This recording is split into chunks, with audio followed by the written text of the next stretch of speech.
Happens कि जब आपका नॉर्मल 6500 4500 जो स्विचेस होते हैं उसमें क्या होता है, सिर्फ और सिर्फ iOS होता है। मतलब आप इसमें क्या करते हो, सिर्फ ईथरनेट का ट्रैफिक जो है लेके जा सकते हो। ठीक है। अब मैं एक एग्जांपल देता हूं कि सपोज मान के चलो आपका जो डेटा सेंटर का कोई एक सर्वर होता है, सर्वर में क्या होता है, आपके दो तरह के एडाप्टर होते हैं। एक एडाप्टर बोलते हैं उसको हम लोग HBA, इसको हम लोग बोलते हैं होस्ट बस एडाप्टर। ठीक। और एक एडाप्टर को बोलते हैं हम लोग NIC adapter, network interface card. Network interface से कार्ड क्या होता है, आपके नॉर्मल स्विच में कनेक्ट होता है और स्विच से जाके आपका पीसी कनेक्ट होता है। मतलब आप नॉर्मल इसको जो है डेटा सेंटर में जो यूज़ करते हो अपने सर्वर को एक्सेस करने के लिए। जब आप सर्वर पे अपने सर्वर को एक्सेस करते हो, इसमें अपना काम करते हो, तो आपकी जो फाइल होती है वो डेटा सेंटर इन्वायरमेंट में, जो इंटरप्राइज इन्वायरमेंट है उसमें सर्वर पे लोकली सेव नहीं होती। क्यों? क्योंकि एक टाइम पे सर्वर को बहुत सारे लोग यूज करते हैं और बहुत सारा लार्ज अमाउंट ऑफ डेटा होता है। तो उसको हम लोग क्या करते हैं कि एक आपका नेट, आपका जो है EMC का स्टोरेज बॉक्स आता है, बहुत अलग अलग वेंडर का भी स्टोरेज बॉक्स आता है, उसमें हम जो है क्या करते हैं अपने डेटा को सेव करते हैं। तो उसको क्या करने के लिए आपको जो स्विच लगाना पड़ता है उसको हम बोलते हैं MDS स्विच। ये सिस्को का स्विच होता है। और उस आपका ट्रैफिक कैसे जाता है, इस बस एडाप्टर से आपका ये MDS स्विच जाएगा, MDS स्विच से आपका कनेक्ट होता है आपका स्टोरेज बॉक्स। ठीक है। सो आप बहुत सारे आपके यूजर्स हैं, बहुत सारे यूजर्स अपना काम किया, अपना फाइल बनाया, फाइल जब आपको सेव करना है तो आप कैसे भेजोगे, with the help of host बस एडाप्टर। आप अपने फाइल को जाके आप अपने स्टोरेज में जाके सेव करते हो। तो यहाँ पे तो मैं एक सर्वर की बात कर रहा हूँ। जब मेरे यहाँ पे थाउजेंड्स ऑफ सर्वर होंगे, क्योंकि डेटा सेंटर एनवायरनमेंट में थाउजेंड्स ऑफ सर्वर हो सकते हैं, 500 सर्वर, 800 सर्वर होते हैं। तो जैसे जैसे आपके नंबर ऑफ सर्वर बढ़ेंगे, आपका ये ईथरनेट का जो है स्विच और आपका MDS स्विच बढ़ेगा। यानी आपका पैरेलल दो इंफ्रास्ट्रक्चर बढ़ेगा। एक इंफ्रास्ट्रक्चर बढ़ेगा लैन का और एक बढ़ेगा सैन का। सैन को हम लोग बोलते हैं स्टोरेज एरिया नेटवर्क। इसको हम लोग क्या एरिया बोलते हैं, इसको हम लोग बोलते हैं सैन। तो यानी आपका जैसे जैसे आपकी इंफ्रास्ट्रक्चर बड़ा होता है, your LAN environment and SAN environment goes on increasing. तो उससे क्या होगा, आपको एक ईथरनेट का स्विच भी लगाना पड़ेगा और एक आपको MDS भी लगाना पड़ेगा। राइट। सिस्को ने बोला कि ठीक है, मैं एक ऐसा ऑपरेटिंग सिस्टम बनाता हूं जिसमें मैं जो है, जिसको हम लोग बोलते हैं NX OS, जिसमें स्टोरेज की कैपेबिलिटी भी होगी और iOS की कैपेबिलिटी भी होगी। मतलब जो iOS आपका 6500 4500 में जो फंक्शनलिटी देता है वो, और जो आपका स्टोरेज देता है स्विच, उन सबकी कैपेबिलिटी एक होगी और उसको मैं यूज करूंगा अपने नेक्सस में। अब दो स्विच लगाने की जगह अब मैं सिर्फ एक ही नेक्सस का स्विच लगाऊंगा, उसमें मैं अपना लैन का ट्रैफिक और अपना सैन का ट्रैफिक दोनों भेज सकता हूं। तो क्या होगा कि अब बहुत सारे जो मेरे ईथरनेट स्विच लगते हैं, जो मेरे स्टोरेज के स्विच लगते हैं, वो अब नहीं लगेंगे, मेरे एक ही स्विच से काम हो जाएगा। ठीक है। ठीक है। अच्छा, मैंने एक्चुअली ना मैंने एक NIC का डेटा सेंटर में काम किया 1 साल। तो वहाँ पूरा स्विचिंग इन्वायरमेंट था। वहाँ स्विचिंग इन्वायरमेंट ऐसा था कि आपका स्टोर जो था वो नेक्सस स्विच था, बाकी एक्सेस स्विचेस की जगह उन्होंने L3 स्विचेस और L2 स्विचेस लगा रखे थे। सारे सर्वर उनसे कनेक्टेड होते थे और वो फिर जाके फर्दर एक्सेस से कनेक्ट होते थे। उनका स्टोरेज भी वहीं था और MDS स्विचेस भी वहीं था। तो उनका क्या होता है, जो सर्वर्स होते थे वो सर्वर से कनेक्टिविटी जाती थी MDS स्विचेस पे। ठीक है। MDS स्विचेस फर्दर कनेक्ट होते थे आपके स्टोरेज। हाँ राइट। तो यही वही इन्वायरमेंट है।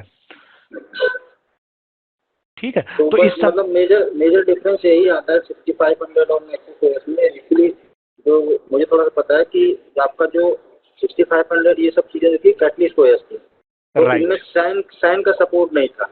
तो MDS स्विचेस और सैन का सपोर्ट और कैट OS को मिला के जो नेक्सस OS बना, ये दोनों चीज़ को सपोर्ट करता है। सैन का ट्रैफिक भी पास हो जाएगा और आपका कैट OS ट्रैफिक। हाँ करेक्ट, 100% करेक्ट। ठीक है।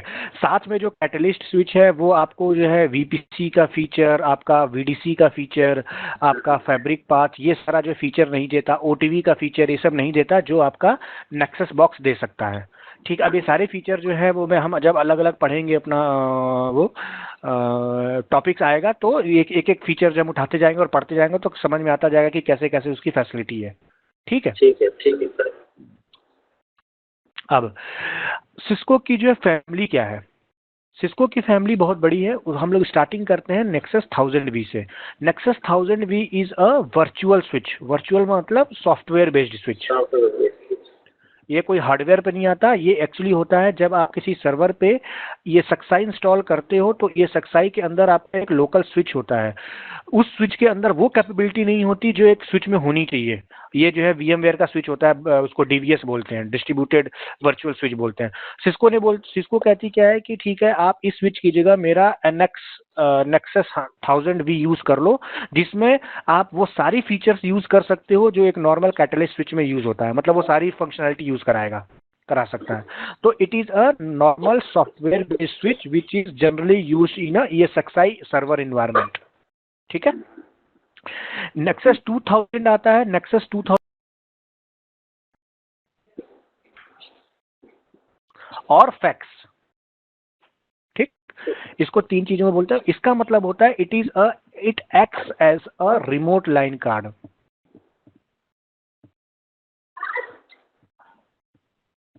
ठीक है, इसका मतलब मान के चलो आपका जो है आपका एक ऑफिस है, मतलब हमारा जो बिल्डिंग है 9th फ्लोर पे, 10th फ्लोर पे आपको जो है एक नेक्सस का डब्बा लगाना है और उसकी कैपेबिलिटी आपको नेक्सस की तरह ही चाहिए। तो आप क्या करोगे, अलग से 5 के या 7 के नहीं खरीदोगे, क्यों? क्योंकि महंगा पड़ेगा। आप क्या करोगे, एक 2 के ले लोगे, एक छोटा सा, it's act as a remote line card. जैसे 6500 में लाइन कार्ड्स होते हैं ना, उसी तरह एक लाइन कार्ड की तरह ही होता है, लेकिन ये स्विच की तरह दिखता है।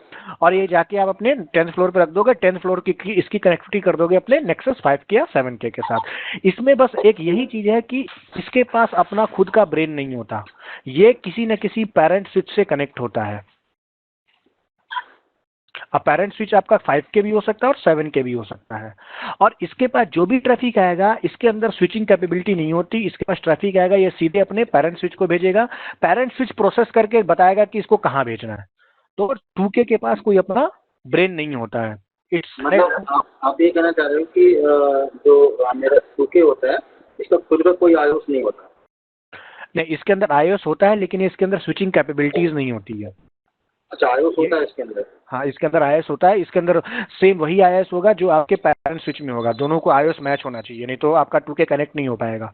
ठीक है, लेकिन इसके अंदर स्विचिंग कैपेबिलिटीज नहीं होती। इसके पास जो भी ट्रैफिक जाएगा, इसके पास मैक टेबल स्टोरी नहीं करेगा तो भेजेगा कैसे? इसके पास इतना जो मेमोरी नहीं होता। इसके पास ट्रैफिक आया, ये क्या करेगा, अपने पेरेंट स्विच को भेज देगा। पेरेंट स्विच देखेगा कि मेरा सोर्स कहाँ है, डेस्टिनेशन कहाँ है, और वहीं से वो स्विच करके भेज देगा। या तो वापस उसी 2K पे भेज देगा, या तो कहीं बाहर निकाल देगा। ठीक है,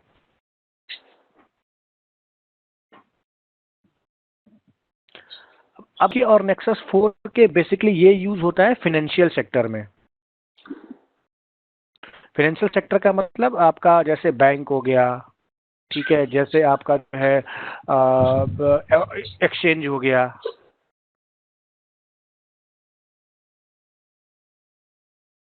पर रियल टाइम डेटा की जरूरत होती है, तो यहाँ पे वो normal access as access layer switch की तरह यूज होता है। ठीक, 5K जो होता है, 5K के 2 वर्जन है, 5000 और 55000। ये दोनों यूज होते हैं, वो डेटा सेंटर एक्सेस स्विच की तरह यूज होते हैं। डेटा सेंटर में जो एक्सेस स्विच लगता है सर्वर फॉर्म में, मतलब जहां पे आपके सर्वर्स रखे होंगे वहां पे 5K कनेक्ट होगा। ठीक है, और ये 5K फिर नहीं तो डेटा सेंटर मैं बताऊं, यूनिफाइड कंप्यूटिंग सिस्टम्स में यूज होता है। It is also called as a fabric extender, sorry fabric interconnect, FI इसको बोलते हैं हम लोग। ठीक है, इसके ऊपर जो है आप with the help of nexus 600 you can connect the UCS blade servers. तो UCS हमारा सबसे लास्ट टॉपिक है, हम तब थोड़ा सा देखेंगे कि उसका आर्किटेक्चर कैसा है, क्या है। Nexus 7000 is a data centre core switch. ठीक है, ठीक, और एक MDS भी है। MDS के अंदर भी नेक्सस की कैपेबिलिटी थोड़ी बहुत होती है, तो इसने भी इसको डाल रखा है, क्योंकि it is also a part of Cisco unified fabric. ठीक है, इन सबको सपोर्ट करने के लिए आपको कौन सा ऑपरेटिंग सिस्टम की जरूरत पड़ती है? NX OS ऑपरेटिंग सिस्टम की। ठीक है, अच्छा आलोक साहब, जब भी आप बताएंगे ना, ये जो टर्म यूज होते हैं ना, फैब्रिक, और थोड़ा सा एक्सप्लेन करते जाइए, क्योंकि ये टर्म जो है ना क्योंकि हाँ हाँ जनरली हाँ, जब हम बात करते हैं तो इसी टर्मिनोलॉजी में बात करते हैं, इसी समझ में नहीं आएगा। राइट राइट राइट, उसकी चिंता मत करो, ये टर्म, हाँ मैं एकदम लेमन लैंग्वेज में बात करूंगा ताकि तुमको ये सब टर्म्स जो है ना बार बार यूज होगा, ठीक है। ठीक है। तो सिस्को यूनिफाइड फैब्रिक का मतलब होता है कि आपके ये सारे जो डिवाइसेस हैं, it is a part of Cisco unified fabric, ठीक है। इसके इसके ऊपर जो ऑपरेटिंग सिस्टम चलता है उसको हम लोग बोलते हैं एनएक्सओएस ऑपरेटिंग सिस्टम, राइट।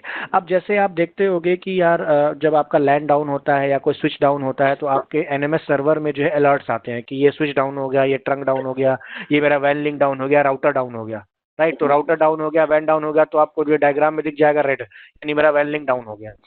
तो एनएमएस सर्वर को कौन सा अलर्ट भेजता है? एसएनएमपी अलर्ट भेजता है। उसी तरह नेक्सस आपको यूनिफाइड फैब्रिक के जो फैमिली मेंबर्स हैं उसको मैनेज करने के लिए आपको सिस्को ने एक टूल दिया है जिसको हम लोग बोलते हैं डेटा सेंटर नेटवर्क मैनेजर, ठीक है।